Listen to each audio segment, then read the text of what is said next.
Bismillahirrahmanirrahim. Assalamualaikum warahmatullahi wabarakatuh. Alhamdulillahirabbil alamin. Wassalatu wassalamu ala asrofil anbiya'i wal mursalin sayyidina wa maulana Muhammadin wa ala alihi wa sahbihi ajmain wa ba'du. Ingkang kula hormati Rama Yai Mustaqim Aziz, pengasuh Pondok Pesantren Hikmatul Quran Ponorogo, ingkang hormati para pengurus LKS Al-Bukhari, Bapak Ibu, hadirin anak-anakku sekalian dan pengurus Ibnu PBNU Ranting Tulung yang berbahagia, marilah kita panjatkan puji syukur alhamdulillah kehadirat Allah Subhanahu wa taala pada pagi hari ini. Kita diberikan kesempatan, diberikan kesehatan, diberikan kekuatan, sehingga pada pagi hari ini kita bisa bermuajahah di dalam kegiatan pengajian Ahad pagi adem ayem. Semoga apa yang kita lakukan pagi hari ini banyak manfaatnya, barokah untuk kita semuanya, untuk keluarga kita, untuk zuriat-zuriat kita semuanya. Allahumma amin. Salawat dan salam marilah tetap kita sanjungkan kehadiran Nabi kita Muhammad sallallahu alaihi wasallam.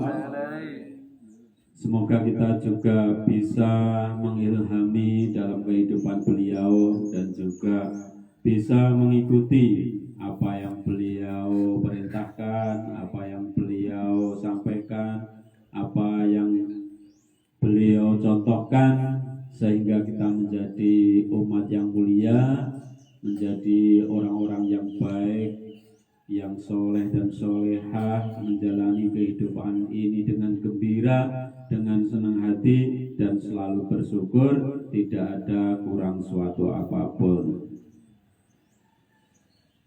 Hadirin yang berbahagia, pagi hari ini adalah pengajian Ahad pagi yang kedua, adem ayem. Semoga dengan mengikuti kegiatan ini sesuai dengan tema kita, adem ayem, jadi pikiran kita tenang, hati kita tenang, kemudian berimbas pada kehidupan kita sehari-hari, menjalani kehidupan kita di dalam bekerja, di dalam belajar, di dalam menuntut ilmu, di dalam aktivitas apa saja, selalu mendapatkan bimbingan, tuntunan, arahan dari Allah langsung, dan tentunya kita selalu mendapatkan kesuksesan di setiap langkah kita.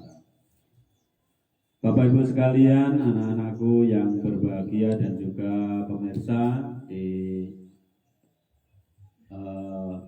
kanal Facebook LKS Al-Bukhari dan juga Ponpes Hikmatul Quran, dan juga di channelnya Ibnu PBNU Tulung, bisa menyaksikan kegiatan ini secara langsung, dan meskipun misalkan tidak bisa hadir, bisa mengikuti acara pagi hari ini. Marilah kita buka acara pagi hari ini dengan baca doa-doa sebelum kita mendengarkan tausiah dari Yai Mustaqim Aziz. Ala hadiniya wa ala niyatin solihah. Al-Fatihah. A'udzu billahi minas syaitonir rajim. Bismillahirrahmanirrahim. Alhamdulillahi rabbil alamin arrahmanir rahim maliki yaumiddin. Iyyaka na'budu wa iyyaka nasta'in ihdinas siratal mustaqim. Siratal ladzina an'amta 'alaihim ghairil maghdubi 'alaihim waladdallin. Amin. Sumaila jamilan bi al-mursalin wal awliya was-salihin wal mu'minin tabi'an bisani ila yaumiddin. Wa ila jami'il muslimin wal muslimat wal mu'minina wal mu'minat min masyariqil ardi maghribiha bariha dan abana matina jatina jatatina wa amina wa matina wa jatina darajana wa liwayna wa والاجتمعنا هنا بسببه الفاتحة. أعوذ بالله من الشيطان الرجيم. بسم الله الرحمن الرحيم. الحمد لله رب العالمين الرحمن الرحيم مالك يوم الدين. إياك نعبد وإياك نستعين اهدنا الصراط المستقيم صراط الذين أنعمت عليهم غير المغضوب عليهم ولا الضالين. آمين.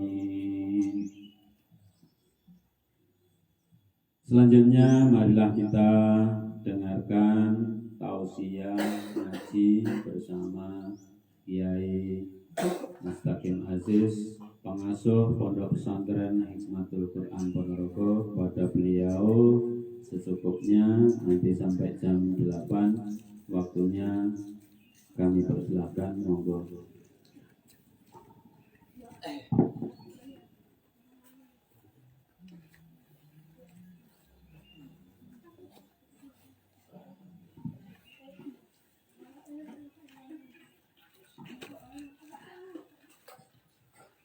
Bismillahirrahmanirrahim. Assalamualaikum warahmatullahi wabarakatuh. Alhamdulillah wa syukurillah ala ni'matillah. La hawla wa la quwwata illa billahil aliyyil azim. Allahumma salli wa sallim ala sayyidina habibika wa rasulika wa nabiyyina wa syafi'ina anta maulana Muhammadin wa ala alihi wa ashabihi wa dzurriyyatihi wa ahli baitihi kiram ajma'in al-ayat amma ba'du. Langkung rumiyin monggo sareng-sareng kita menyampaikan rasa syukur kita kehadirat Allah Subhanahu wa taala yang sampai detik pagi ini kita semuanya masih diberikan kemudahan, kelancaran, keberkahan dan keberlimpahan hidup. Mudah-mudahan dengan senantiasa kita mendawamkan syukur kepada Allah, nikmat-nikmatnya Allah selalu ditambahkan sebagaimana janji Allah. Barang siapa yang bersyukur, maka akan aku tambahkan nikmatnya, kata Allah. Maka kalau pengen nikmatnya tambah, jalannya adalah dengan jalan syukur. Pramila monggo sareng-sareng kita mengucapkan syukur bi qouli hamdalah alhamdulillahi rabbil alamin. Salawat dan salam semoga tetap tersampaikan kepada baginda Rasulullah Muhammad sallallahu alaihi wasallam. Beliaulah sang revolusioner akhir zaman. Contoh segala contoh, tidak hanya contoh dalam hal ubudiyah, dalam hal ibadah, tetapi juga contoh dalam hidup bersosial, juga contoh dalam hidup bermuamalah atau bertransaksi, dagang, jual beli dan lain sebagainya. Terus kula jenengan jangan terjebak bahwa Rasulullah hanya membawa syariat yang berkaitan dengan urusan ubudiyah mawon. Tetapi kula jenengan sedaya kedah belajar sinau dari sudut pandang dari sisi-sisi ingkang berbeda. Pramila pagi ini kita akan belajar dari kisah perjalanan Rasulullah ingkang kaitanipun ya, yang berkaitan dengan urusan muamalah. Namun sebelum itu izinkan saya menyampaikan salam hormat, salam takzim saya pada sahabat senior, teman yang sudah bertahun-tahun berjuang bareng dengan cerita yang berbeda, dengan jalan yang berbeda, tetapi selalu sareng-sareng jadi konco cerita, jadi teman curhat. Al-Mukarram Pak Kiai Imam Mahmudi, muga-muga dengan dan keluarga senantiasa termasuk perjuangannya di Bukhari senantiasa dipun paringi bimbingan langsung saking Allah Ta'ala. Mudah-mudahan keluargane Pak Imam dan semua santri LKS Al Bukhari senantiasa Allah berikan keberkahan, keberlimpahan, kemudahan dan kelancaran. Begitu juga untuk para pengurus LKS Al Bukhari, mudah-mudahan senantiasa diberikan kesehatan jasmani rohani, tetap berjuang, tetap istiqomah di dalam urusan perjuangan. Untuk adik-adik Ibnu, saya salah satu seniormu dulu ya, 2002, 2004, 2005 saya di Ibnu ya. Lanjutkan perjuanganmu adik-adikku semuanya, karena tanpa kalian Nahdlatul Ulama ke depan tidak ada masa depannya. Masa depan Nahdlatul Ulama, masa depan perjuangan para pewaris Nabi, para ulama kita ada di pundak kalian. Maka teruslah menjadi aktivis-aktivis muda yang kritis, yang kreatif, inovatif, sehingga kalian menjadi para alim ulama, menjadi tokoh-tokoh bangsa ke depan yang mampu mendamaikan, menyegarkan umat di masa yang akan datang. Bapak Ibu hadirin semuanya yang saya hormati dan saya banggakan, Allah Subhanahu wa taala ngendikan wonten ing Al-Qur'an, laqad kana lakum Rasulullah fi uswatun hasanah. Telah datang ya, telah ada siapa? Rasulullah sebagai suri tauladan bagi kita semuanya. Kita semua itu siapa? Lanjutnya adalah liman kana yarjullah. Satu adalah untuk orang-orang yang berharap rahmatnya Allah. Nah, awak dewi kita semuanya termasuk orang-orang yang berharap rahmatnya Allah atau tukang perintah kepada Allah. Ya, nek njaluk nek Gusti Allah pangapunten, seringkali kita itu seakan kurang beradab. Ya Allah, saya minta ini, ya Allah, saya minta itu. Ya. Nah, orang yang berharap ridhonya Allah itu punya adab di dalam meminta, di dalam berdoa. Rasulullah menghentikan bahwa senjata seorang muslim adalah doa.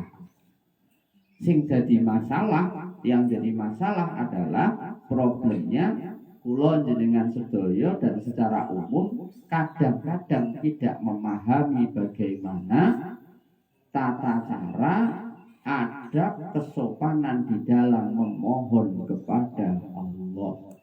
Sehingga nang Gusti Allah orang nuwun tidak meminta, tetapi seakan-akan memerintah.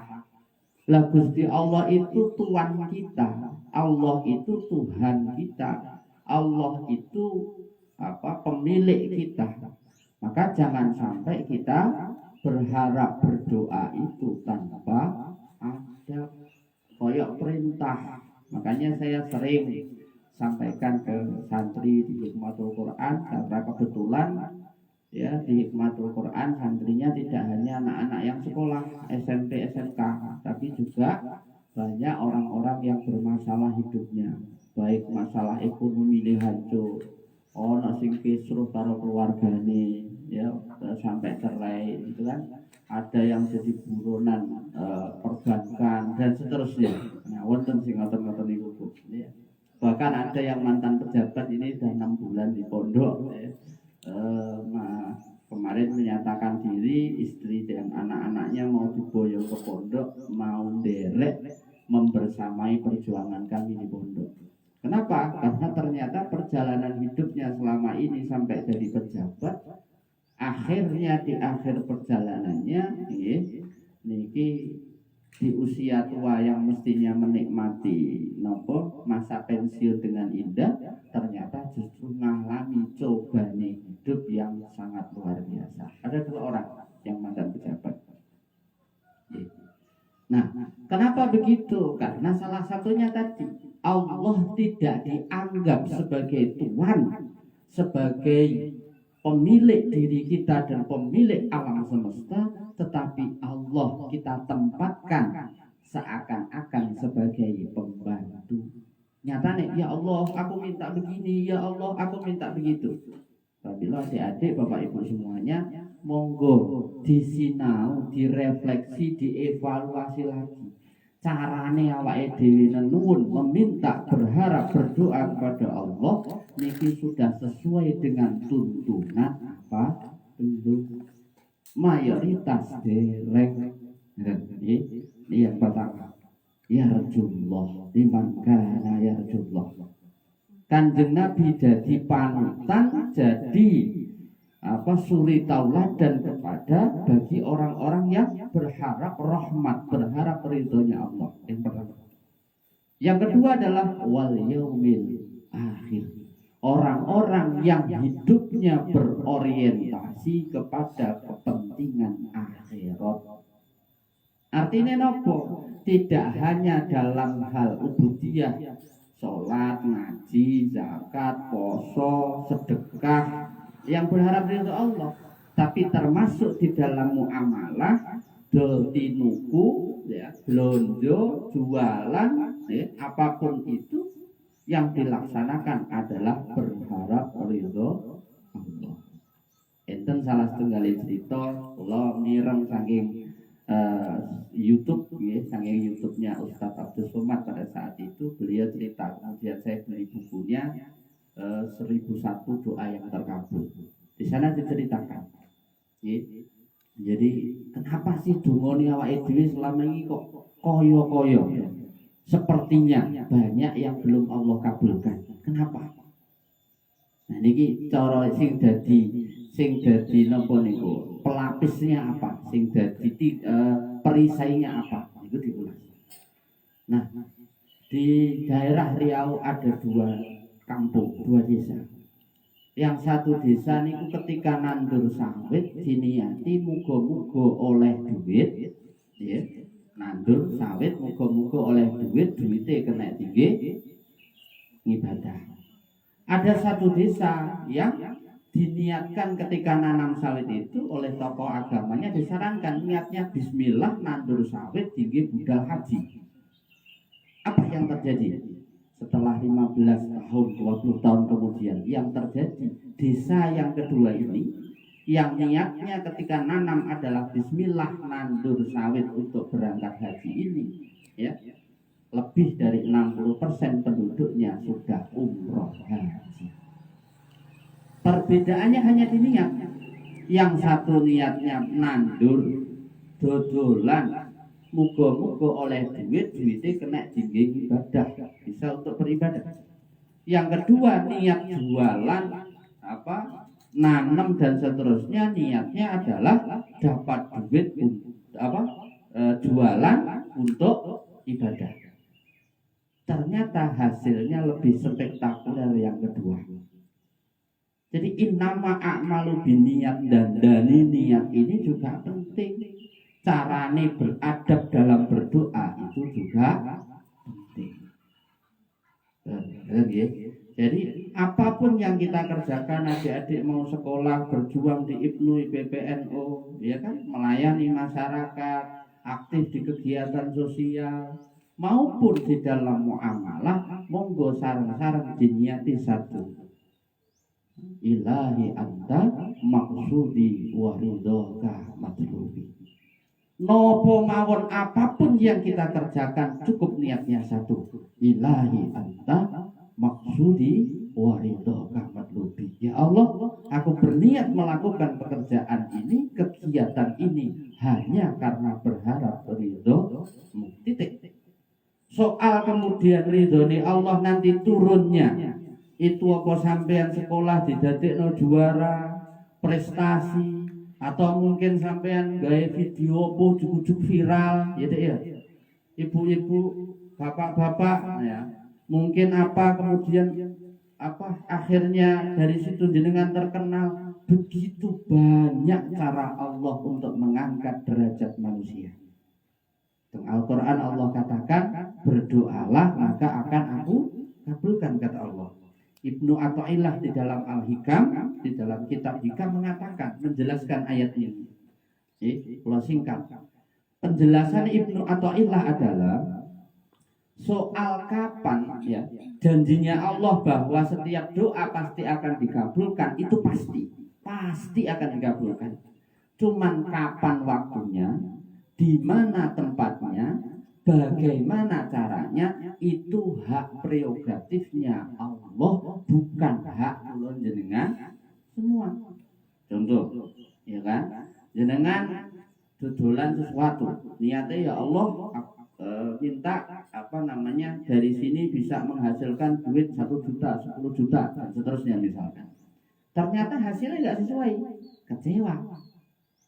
Nah ternyata awake dhewe kok masih dikendalikan pikiran kita, donga dikabulne kudu sesuai dengan akal pikiran kita. Padahal penjelasan Ibnu Athaillah tenggene Al-Hikam tidak begitu. Bisa jadi sampean dodolane ora hasil, tapi sekolahnya sampean berprestasi.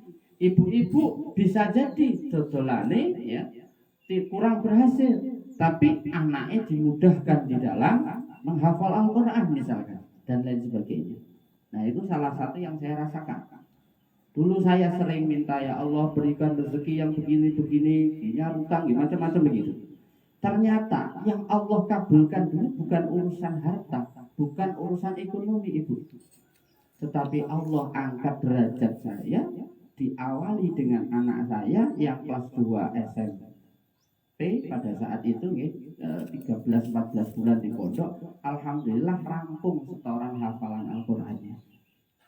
Dan mereka pun nangis, Masya Allah, ini kan sing ketiga yang dikatakan oleh Ibnu Athaillah di dalam Al-Hikam, bahwa doa kita sebagai senjata seorang umat muslim pasti Allah kabulkan. Nanging caranya, tempatnya, bentuknya itulah hak prerogatif Allah. Ketika kalau jaluk bondo dunia, justru yang diangkat dulu adalah derajat martabat saya dan keluarga di hadapan Allah dengan dimudahkannya anak kula ngapalne Al-Qur'an. Ini yang kedua, bukan pamer, diarani pamer ya ora apa-apa. Tapi bahwa kula pengen menegaskan, dumone jenengan pasti Allah kabulkan, tapi carane, tempatnya, bentuknya di mana itu adalah hak prerogatif Allah. Yang ketiga, jadi orang-orang yang mendapatkan suri tauladannya Rasulullah, yang semakin hidupnya semakin dekat dengan Allah, siapa? Yang ketiga, wa dzakarallahu katsiran. Orang-orang yang dalam hidupnya memperbanyak zikir. Ya zikir pagi, ya zikir sore, ya bar salat wiridan, zikiran ya yasinan, tahlilan dan lain sebagainya. Ini yang harus diperbanyak. Artinya nopo? Kita kalau kita tarik kesimpulan, ya ini kesimpulan pula ya, bukan kata kita, ini kesimpulan saya. Tapi saya meyakini ini. Ini kok ada satu hadis Rasulullah bahwa Yahudi pecah jadi 71, Nasrani pecah jadi 72, umatku kata Rasulullah pecah jadi 73. Satu yang selamat siapa? Ahlus Sunnah wal Jamaah. Kulo mikir sopo si Ahlus Sunnah wal Jamaah. Nah, salah satunya dijawab tenggene iki wae. Dialah orang-orang yang hidupnya berharap ridho Allah. Yang kedua adalah apapun yang dikerjakan berorientasi kepada kepentingan akhirat. Yang ketiga adalah ahli zikir. Ahli zikir mriki berarti yo nglakoni sunah Kanjeng Nabi. Kan ngoten. Niku kesimpulan kula pribadi begitu. Tapi kok cocok ayat iki digotak gathuk. Nah, artinya apa? Orang-orang yang melaksanakan 3 hal tadilah yang insya Allah, 1, kecintaan kula jenengan sedaya ning Kanjeng Nabi semakin hari akan semakin meningkat. Gitu. Jadi ora kur pas sholawatan tok, pas sholawatan iso nangis malah. Yang kedua adalah kita akan sering mendapatkan ilham, petunjuk dari Allah Ta'ala. Kenapa? Karena kecintaan kita pada Rasulullah menumbuhkan rasa cinta kasih sayang kita kepada para ulama. Yang ketiga, insya Allah kula jenengan semuanya akan dapat barokah doanya para guru, para ulama, sekaligus dapat syafaatnya Rasulullah. Dan yang keempat, yang berkaitan dengan urusan muamalah, kula jenengan sedaya insya Allah akan diketemukan dengan orang-orang, dengan cerita-cerita perjalanan hidup Rasulullah yang tidak hanya bicara soal napa? Kanjeng Nabi kuwi napa? Sederhana, apa meneh? Dhisik dalam perjuangannya wetenge tahu diganjel dengan watu, ya.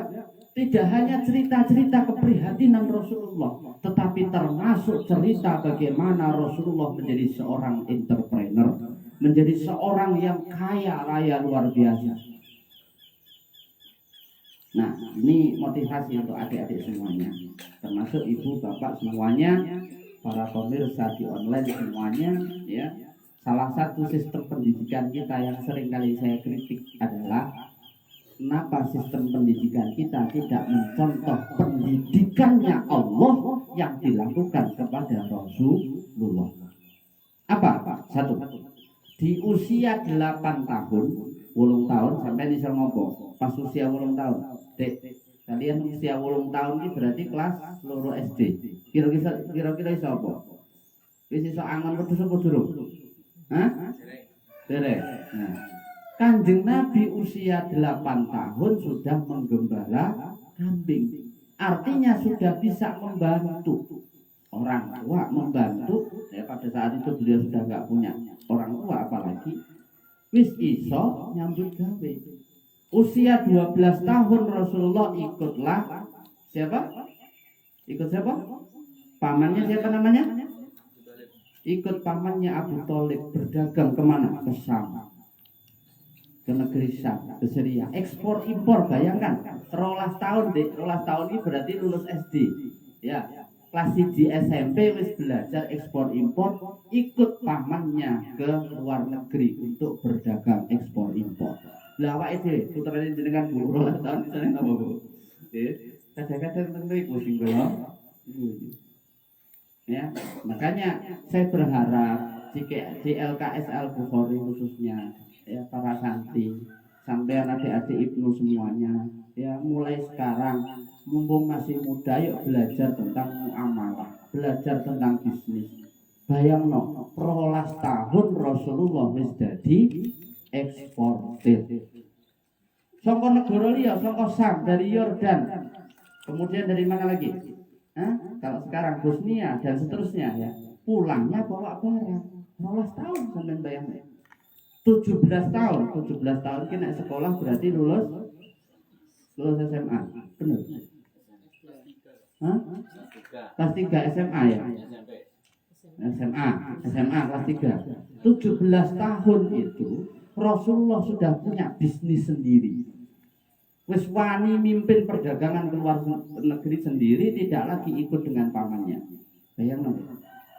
Sampai yang lulus SMA, mlebu kuliah sik ngarep-ngarep sangune bapak, mbok. Betul? Bener ah? Wah, iki repot. Mulane kudune sing wis kelas 3 SMA itu kudune minimal sampean iki wis iso dodolan opo lah. Panenane gabah wong tuwa ya iso dodol gabah. Panenane wong tuwa kudune ngono kan. Ora kok ngedol lho ya. Ora kok ngedol ora. Maksude bantu wong tuwa. Wong tuwaku ndek gabah tak dolno. Terus tujuan tak dolno, ora ngedol karepe dhewe disangoni dhewe lho ya. Ngedolno, duwike tetep diparingne dikasihkan orang tua. Sing kedua, dari situ iso nuku gabahe tangga teparo. Kan ada? Atau usaha apa mungkin? Oh traktor, oh apa dan seterusnya. Iku sing tani. Sing wong tuane dagang bisa bantu apa? Saya dulu kelas 3 SMA itu wis ngewangi bapak ibu dodolan teng pasar. Bahkan saat kuliah, karo budal kuliah bawa nyopir pickup sendiri, yang pickupnya sebelumnya dipakai Pak Imam itu, blonjo neng pasar Legi dan seterusnya, pulang tekak gowo teng omah kula pucuk gunung mriku pudak asli kula. Ya, di sana di kono dijual tenggene toko-toko sing neng kampung-kampung kecil. Jadi kalau pas waktu kuliah ya, dulu saya kuliah di Insuri di STKIP itu terkenal begitu di depan ada pickup putih, isinya ya gula, ya beras, ya minyak, ya kerupuk dan seterusnya sampai muncul di terpal. Oh itu mesti asis. Makanya saya terkenal. Kenapa? Pagi sik ne blonjo dhisik, ngampus mulai ngampus teko omah dokne, esuk waya ider. Nggone toko-toko cilik-cilik itu. Ayo, sampean kelas 3 ngopo? Pak. Paket datanya habis. Iya. Iya kan? Ayo, kita bangkitkan, kita tumbuhkan semangat itu. Makanya tidak heran kemudian di usia 25 tahun ya, pada saat itu Sayyidah Khadijah radhiyallahu anha, beliau saudagar wong wedok rondo sing sugihnya luar biasa. Karena suaminya meninggal, maka kemudian apa?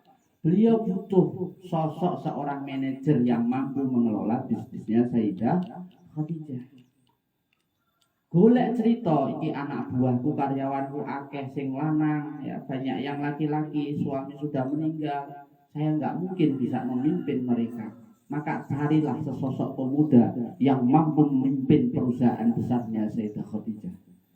Dari cerita-cerita dari satu mulut ke mulut lain, akhirnya ketemulah, terdengarlah suara nama seorang baginda Nabi Sayyidina Muhammad sallallahu alaihi wasallam. Sehingga Rasulullah direkrut jadi apa? Jadi pemimpin perusahaan Sayyidah Khadijah. Mergo saben dina ketemu dan seterusnya ngelola, dan yang luar biasa adalah pada saat pertama Sayyidah Khadijah ngakon Kanjeng Nabi Muhammad pada saat itu karena belum Rasul ya, untuk berdagang ke Syam, membawa barang dagangan satu kapal itu ya, Sayyidah Khadijah dereng begitu percaya, belum begitu percaya. Maka dia mengutus seorang orang kepercayaannya namanya Maisyarah untuk mengikuti Rasulullah dagang. Pulang dari dagang diceritakan oleh Maisyarah bagaimana carane Kanjeng Nabi menjadi seorang pedagang yang luar biasa, sehingga apa? Barang dagangannya entek, keuntungannya berlipat ganda. Diceritakan oleh Sayyidina Maisyarah, oleh Maisyarah tadi. Termasuk kejadian di Al-Bukhari yang ketemu dengan Habib, siapa namanya? Yang pendeta itu. Nah, ketemu pendeta kemudian diramal bahwa Muhammad kelak akan menjadi Rasulullah itu diceritakan semua ke Sayyidah Khadijah. Itu yang menjadikan bibit sekawite Sayyidah Khadijah jatuh cinta. Mulane adik-adik Ibnu ya, nek sampean kepengin IPBNU jatuh cinta padamu ya, jangan karena digoda bro ya. Tunjukkan prestasimu sebagaimana prestasi yang ditunjukkan, dicontohkan oleh Rasulullah tadi. Ya, Rasulullah prestasinya apa? Dagangnya keren, untungnya akeh. Maisyarah sebagai makcublang cerita. Ya, contoh, engko sampean goleki ya bar iki, kudu iki. PR. Nang sampung kene Sumoroto terus ngene Badeka digoleki. Sapa wong-wong sugih sing duwe selepan, sing duwe pabrik batako, mebel sak itu digoleki. Sampeyan list datane ya. Iki sing duwe anak wedok sapa.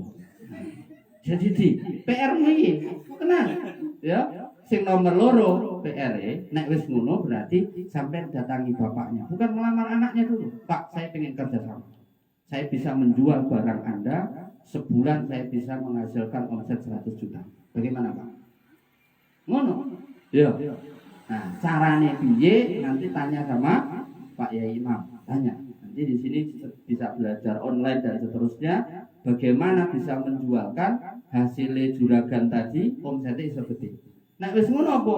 Juragan tadi marem mbek sampean, akhirnya wis le. Aku iya butuh penerus anakku itu sampai tak kayak anak mantu. Cocok ra kira-kira?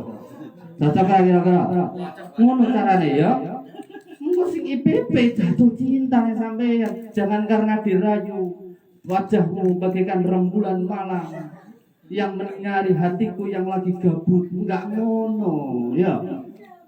Ya, tunjukkan kaderisasimu sebagai anak-anak ibnu yang memiliki satu prestasi di hadapan calon mertua.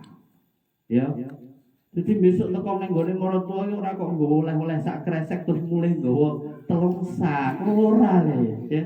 Tapi bisnisnya, usahane, sawahe mertuamu yang kamu kembangkan sebelum jadi mantu. Jadi jadi mantu itu mantu yang membanggakan ngono. Cocok ora? Ya. Nah, cocok ya lho. Jadi sing digoleki ora kon mergo sampean ganteng, ora kon mergo sampean gagah gede dhuwur. Akeh ya mbak tunggale ngono ya. Tapi sing digoleki wong lanang sing iso dadi lanang tenan. Lanang tenan iki piye? Salah sijine adalah sing iso golek duit akeh, sing kreatif, sing inovatif, sayang mbek mertua. Itu penting. Cocok? Oh, cocok lho, ya. Jawabane kena. Terus sampean sayang mbek anak itu lho, mertua terus piye? Iya. Nah, itu. Good. Ya. Allahumma shalli ala sayyidina Muhammad. Ya, moga-moga kula jenengan semuanya dapat syafaat, dapat berkahnya Rasulullah sehingga iso niru cara-cara yang seperti itu. Saniki musik dulu sepisan, aku tak ngopi, ya dah. Mari ngono tak cerita bagaimana cara Rasulullah dulu bisa menjual produk-produk dengan keuntungan yang berkali lipat dan termasuk bagaimana beliau sukses di dalam muamalahnya. Engko tak ceritakan. Jadi senjata iki kok lek sampean cekel, nah, sampean moro ning gone juragan-juragan mak, sampean wis ngerti carane koyok carane Kanjeng Nabi. Oke? Ya, tenan lho ya. Engko tak ceritane carane senjatane Kanjeng Nabi mbiyen kok dodolan sing kudune bathine 1000 dadi 2000 kaya apa? Tak ceritani. Dadekno senjata kanggo dadi mantune para juragan. Ngono ya? Nggih. Pun, Dedek, monggo. Sekarang kita sholawatan dulu. Allahumma sholli ala sayyidina Muhammad.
Allahumma sholli ala sayyidina Muhammad.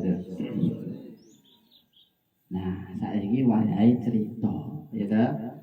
Pertama adalah Rasulullah itu gelar namanya apa? Al-Amin. Kenapa sampai dapat gelar Al-Amin? Dapat dipercaya. Nah, itu jawaban sekolah orang ngono. Ya bener tapi kurang pas. Pasnya kenapa? Pasnya karena kita diajarkan kan Rasulullah memiliki sifat 4 apa? Amanah, tabligh, siddiq, qatonah. Karena 4 sikap inilah kemudian Rasulullah ya, 4 sikap ini kemudian ini dipraktekno di dalam kehidupan sehari-hari, maka atas prakteknya menerapkan 4 hal ini Rasulullah dapat gelar Al-Amin. Jadi tidak hanya dapat dipercaya, tetapi karena mempraktekkan 4 hal ini, maka anak-anak muda Ibnu IPP ya, anak kula jenengan sedaya Bapak Ibu semuanya, 4 hal niki sing monggo kudu ditandur sejak dini. Tidak hanya dijelaskan bahwa misalkan amanah itu ya apa dipercaya, tidak hanya begitu, tetapi bagaimana mereka kita ajari praktek secara langsung sing jenenge amanah itu seperti itu. Benar ya? Tabligh itu kayak ngopo? Dipraktekno secara langsung. Nah, sekarang tak cerita, mergo aku hafal tak tulis. Nah, di situ saya tulis sedikit gitu ya. Yang pertama adalah fatonah. Fatonah itu apa? Ya, fatonah artinya apa? Hah? Cerdas profesional. Makanya sampai tadi tak kasih PR. Cerdas profesional ini oleh Rasulullah dilaksanakan dalam hal apa? 1, cerdas menangkap peluang.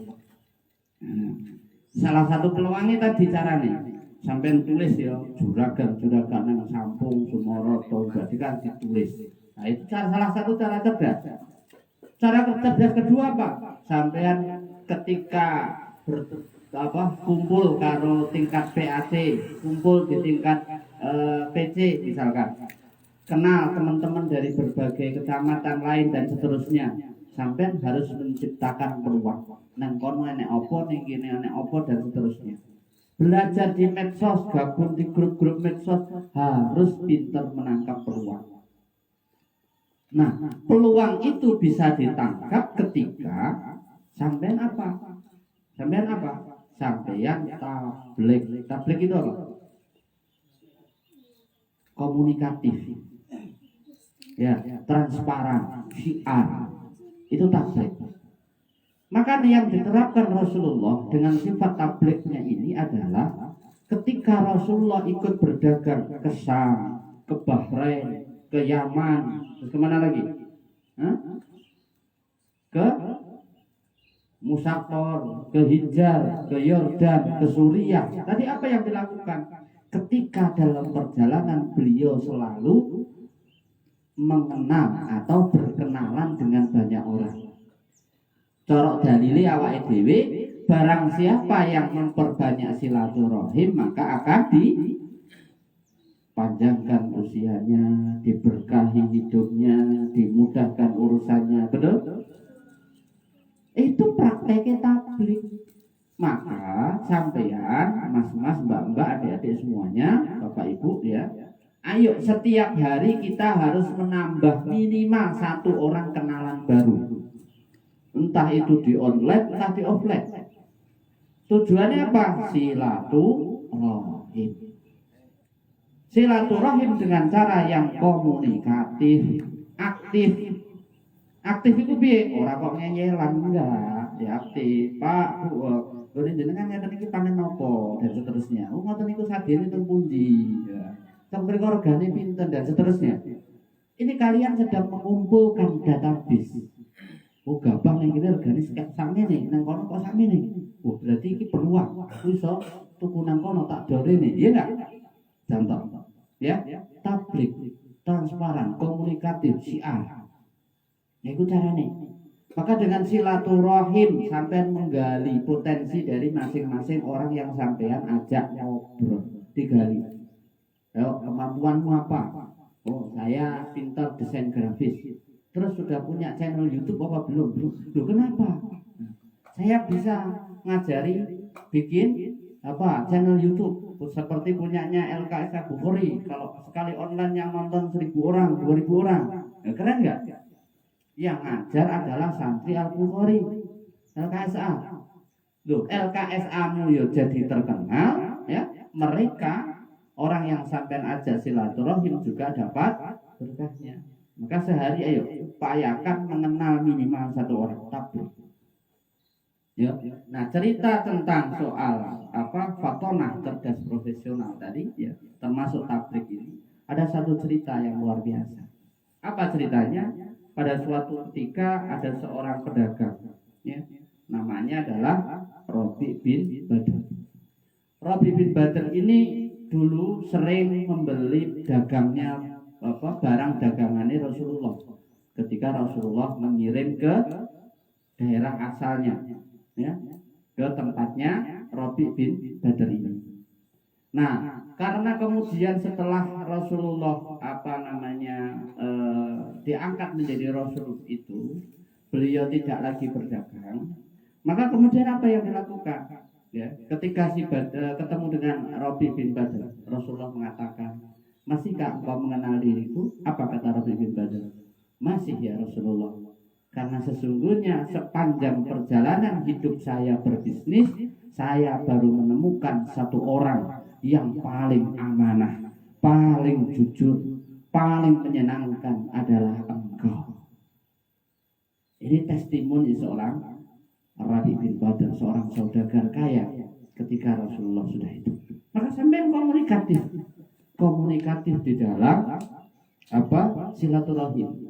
Kalau di dalam dunia pekerjaan ada pelajaran namanya service excellence. Bagaimana sampean menjadi seorang penjual yang komunikatif, yang enak ngomongnya, tetap sopan santunnya dijunjung tinggi, ya, sehingga bahasanya sampean mudah dipahami orang, mudah diterima dan seterusnya. Komunikatif. Ya. Kemudian yang ketiga adalah sidik, jujur. Ada satu cerita tentang kejujuran Rasulullah. Ya. Rasulullah itu ukuran jual beli, ya, selalu menjaga takarannya, timbangannya, ya, ukurannya itu dijaga dengan betul. Nah, suatu ketika beliau pada saat itu, nah ini termasuk menjaga kualitas barang, Ceritanya beliau setelah pada saat itu menjual unta, kemudian ingat setelah dibeli oleh seseorang, Rasulullah ingat, oh iya, unta yang tadi dibeli itu kan cacat. Apa yang dilakukan? Kalau orang sekarang mayoritas, oh tenang aja udah dibeli kok, yang penting saya dapat duit, kan begitu. Rasulullah enggak. Apa Apa yang beliau lakukan? Yang beliau lakukan adalah menemui si pembeli unta tadi. Beliau kemudian minta maaf karena untanya yang dijual tadi ada cacat. Maka duitnya dikembalikan, untanya ditarik lagi. Ini salah satu sifat sidiknya Rasulullah, sifat benar, jujurnya, menjunjung takarannya dan seterusnya tadi dijaga dengan baik, luar biasa. Dan yang terakhir adalah sikap amanah. Sikap amanah itu apa? Sikap amanah itu adalah yang dibuktikan tadi, karena beliau diberikan barang oleh Sayyidah Khadijah dalam jumlah yang besar, dibawa ke Yaman, ke Syria, ke mana, Bahrain, ke Sam dan seterusnya itu ya. Dagangannya begitu luar biasa, hasilnya melimpah ya. Itulah bentuk daripada amanahnya Rasulullah. Bagaimana ketika ada orang lain ya, contohnya sampean tadi sudah kenal juragan, silaturahim, kemudian sampean menawarkan produknya mau sampean jualkan, si juragan tadi mempercayakan barang ini sampean untuk dijual, sampean jaga amanah itu. Ketika amanah itu sampean jaga, itu yang menjadikan dia marem. Rasulullah begitu. Sayyidah Khadijah marem, akhirnya mergo marem buat nek ngono kita pek bojo wae. Ya, sampean nanti iso dadi mantune para juragan. Praktekkan 4 hal ini. Amanah, sidik, tabligh, fatonah diterapkan di dalam proses menjadi seorang kader militan Nahdlatul Ulama, menjadi anak-anak yang berbakti kepada orang tua, menjadi calon entrepreneur muda di masa yang akan datang. Itu jurusnya secara umum menunjukkan. Prakteknya seperti apa? Nanti ngobrol sama Pak Yai Imam. Bagaimana kemudian bisa belajar, anak-anak muda yuk belajar bisnis bareng ya. Bagaimana menerapkan ini, bagaimana cara silaturahim ke tempatnya juragan biar akhirnya diterima, bagaimana caranya sampai bisa jadi proposalnya sampai diterima. Nanti belajar ya, belajar. Harus ada mekanisme itu. Jangan sampai kita kalah dengan organisasi sebelah. Ekonominya luar biasa ya kan. Akhirnya apa? Banyak kader-kader anak-anak orang-orang NU yang direkrut oleh mereka. Ayo sampean jadi kader NU, awak dhewe kudu pinter jadi pengusaha, kudu jadi entrepreneur nyontoh Kanjeng Nabi, biar adik-adik anak-anak kalian kelak tidak direkruti oleh kelompok-kelompok sebelah, apalagi sing sitik-sitik bid'ah, sitik-sitik kafir, kafir, tapi nasrib kafir wae, apa kayak kafaro kafiru kufron ya karuan kan ngono jadi pegawai jadi anggota Majelis Ulama Indonesia, ulama nasrib enggak iso bayang noleh mau jadi apa kader-kader kita ke depan kalau sampai tidak mengambil peran itu dari sekarang. Jangan hanya pintar dalam hal agama, jangan hanya pintar di dalam hal pelajaran, tetapi yuk belajar bareng menjadi entrepreneur muda sebagaimana yang dicontohkan oleh Rasulullah. Saya pondok pesantren Hikmatul Quran tahfidz entrepreneur karena saya kepingin anak-anak muda yang menjadi seorang tahfidz dia juga menjadi seorang entrepreneur. Pak Imam dengan LKS Al-Bukharinya kepingin santrinya sampean teman-teman anak-anak muda diberdayakan untuk menjadi entrepreneur. Itu misi kita. Ojo mau pinter ngaji kayak senior kita dulu. Tapi begitu mulai sama pondok bingung arep ngopo. Ya. Tapi kudu pinter ngaji, muter-tur ya iso usaha, mulai sama pondok, selesai belajar, selesai kuliah, sampai harus menjadi pengusaha yang mampu menjadi wasilah kesejahteraan tonggo kiwo tengen syukur kalau masyarakat, bangsa, agama dan negara. Barakallahu lakum wa barakatuh. Alhamdulillahirabbil alamin.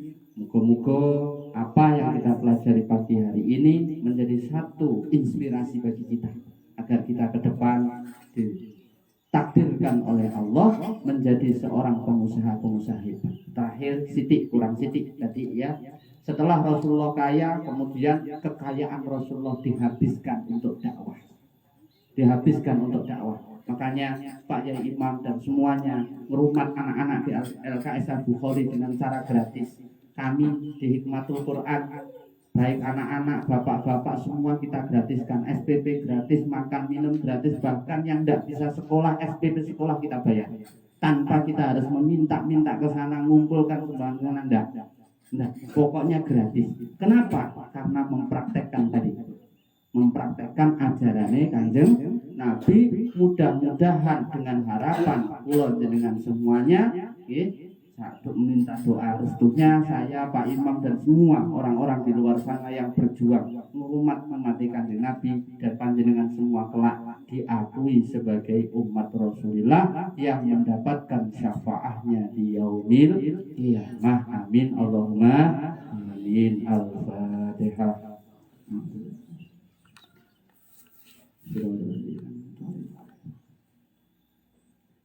Allahumma shalli ala sayyidina Muhammad wa ala ali sayyidina Muhammad sayyidina awwalin wal akhirin wa kulli sahabati Rasulillah ajma'in walhamdulillahi rabbil alamin. Hamdan syakirin, hamdan na'imin, hamdan yu'afina wa yukafiru mazidah. Ya Allah, ya Rabbana wa lakal hamdu kama yanbaghi li jalali wajhika wa 'azimi sultanik. Rabbana atina min ladunka rahmatan wa hayyi lana min amrina rashada. Rabbana taqabbal minna salatana wa siyamana wa ruku'ana wa sujudana wa qiyamana wa qu'udana tadarrana taqassu'an wa ta'abbudana min kasilata ya Allah ya Rabbal alamin. Rabbana hab lana min azwajina wa dhurriyyatina qurrata a'yun waj'alna lil muttaqina imama. Ya Allah ya Rahman, ya Allah ya Rahim, berkahi LKS Al-Bukhari ya Allah. Bimbing kami semua yang hadir di majlis ini menjadi hamba-hamba terbaik-Mu, menjadi umat Rasulullah yang terbaik. Lapangkan hati kami ya Allah, luaskan ilmu kami sehingga kami menjadi orang-orang yang bermanfaat untuk kemaslahatan umat. Kami semua layak Engkau pilih meneruskan perjuangan Rasulullah untuk menyampaikan risalah dan syariatnya Rasulullah. Ya Allah, ya Rahman, ya Allah, ya Rahim, ya Syakur. Jadikan kami hamba yang senantiasa banyak bersyukur kepada Allah, kepadamu ya Allah. Tidak menjadi hamba yang banyak mengeluh, tidak menjadi hamba yang terlalu banyak galau, tapi menjadi hamba yang senantiasa bersyukur kepadamu. Ya Allah, berkahi hidup kami, tuntun kami ya Allah. Mudahkan urusan rezeki kami, orang tua kami, guru-guru kami, semuanya ya Allah, mudahkan rezeki kami.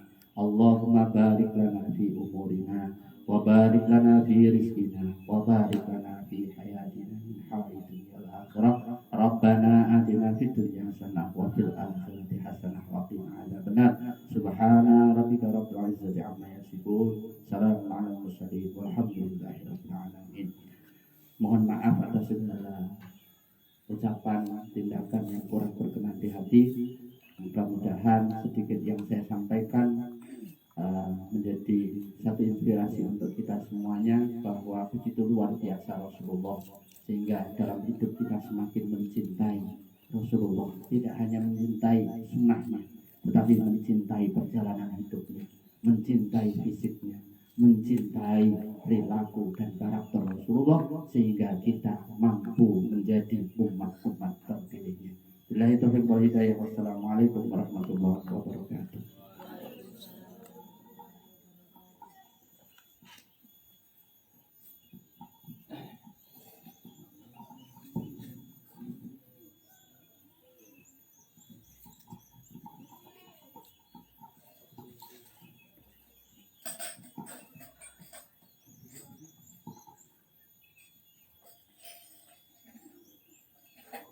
Allahumma salli wa sallim ala sayyidina Muhammadin adada ma fi ilmillah salatan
Allahumma cukupono luberono keluar sehat kabeh beras akeh duit akeh kanggo ngaji lunga haji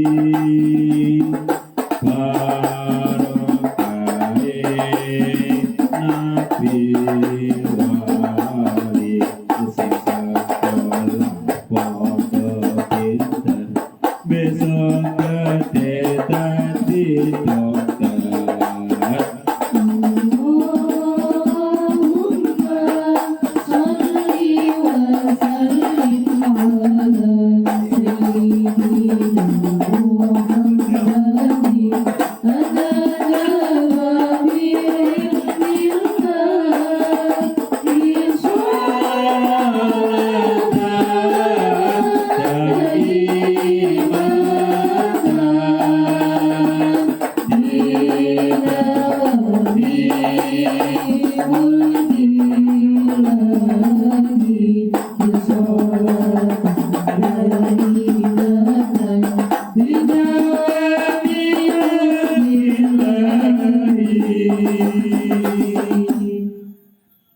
Demikian Bapak Ibu sekalian, anak-anakku yang tercinta, Bapak para pemirsa dimanapun berada.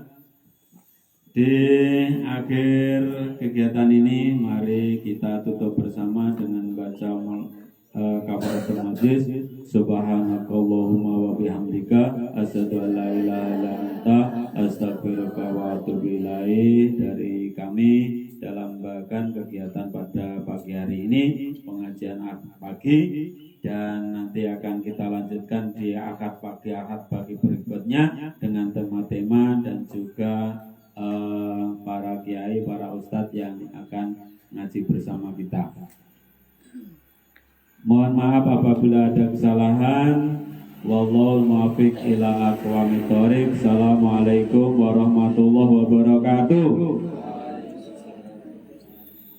Informasi untuk saudara-saudara kita yang menghendaki untuk sekolah gratis, mondok gratis, ngaji gratis, bisa dilihat di Facebook Pondok Pesantren Hikmatul Quran. Ya, bisa ngaji, bisa mondok, bisa kuliah gratis. Allahumma sholli ala sayyidina Muhammad.